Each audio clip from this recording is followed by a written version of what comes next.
Hi, my name is Ed Smith, and in this video I'm going to show you how to debone a whole chicken, and after that we're going to stuff it, roll it and tie it. There's lots to talk about, so let's get started. This is probably the most daunting but also the most satisfying thing that you can do with a whole chicken. My technique is based on that demonstrated by Jaques Pepin, who is the absolute master, and you should watch his videos. There's a link popping up to one of them now.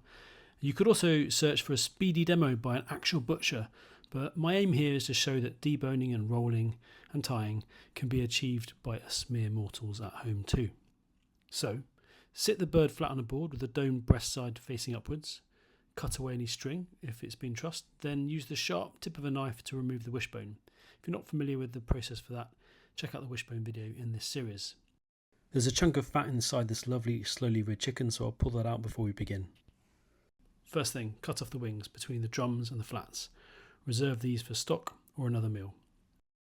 Turn the bird over, then use a sharp knife to slice down the middle of the flat side of the bird. The backbone will stop the knife from cutting through, but you've opened the skin up a little. Locate the joint between a wing bone and a shoulder, again at the wishbone end, and cut through it.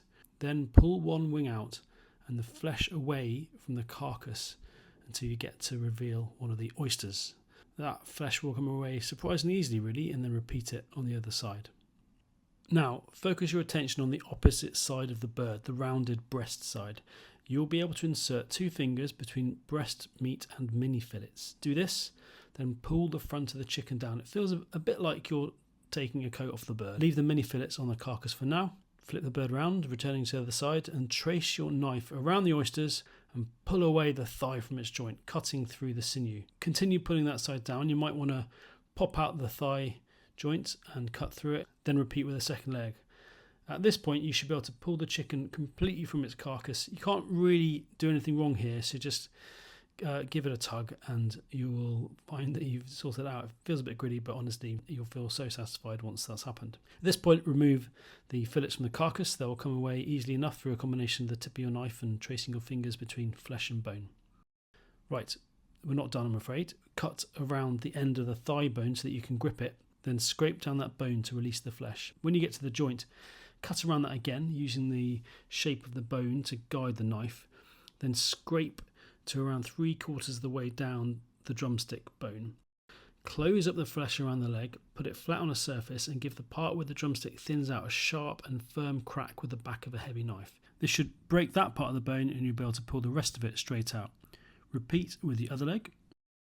And then we need to do a similar thing with the wing bones, cutting around the knuckly part, scraping to release the flesh, and this time you sort of tug them away and cut the last bit free. Wash your hands. Give yourself a pat on the back, and then we can start to stuff the bird. Now you could stuff a whole deboned bird with anything you fancy really. It could be a bread based mix, sausage meat based, or just a layer of blanched green leaves.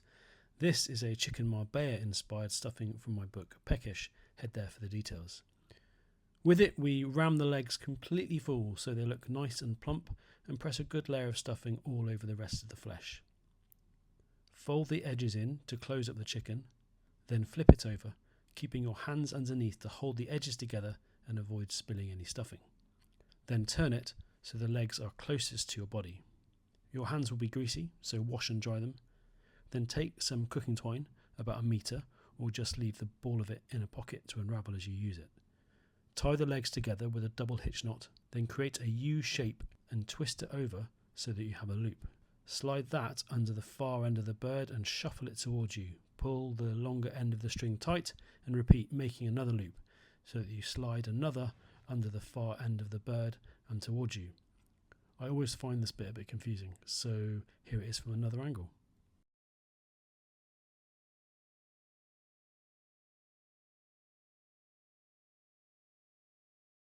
And then you just repeat that, with each loop 3 or 4 centimeters apart, tightening them just so the chicken is pulled neatly together rather than so tight that the meat bulges out between strings. It will expand as it cooks. Once you've got to the end, turn the bird over, tuck things in, then cut the string if it's still attached to the ball in your pocket, and run the loose end back through each loop, in turn looping the string under and over each time. tie it off onto the original knot that you made around the legs, and there you go, you're done. You just need a bit of salt of the skin, a bit of oil, and then to be roasted for 45 to 50 minutes. The full recipe is, of course, in Peckish. That's it. I hope you found it helpful. You probably came here via the QR codes in my cookbook, Peckish. If you didn't, take a look at that book. It is a book solely using chicken as the main ingredient, winning ideas for dinner every day of the week. Some projects, some simple ideas, all very tasty. Take a look.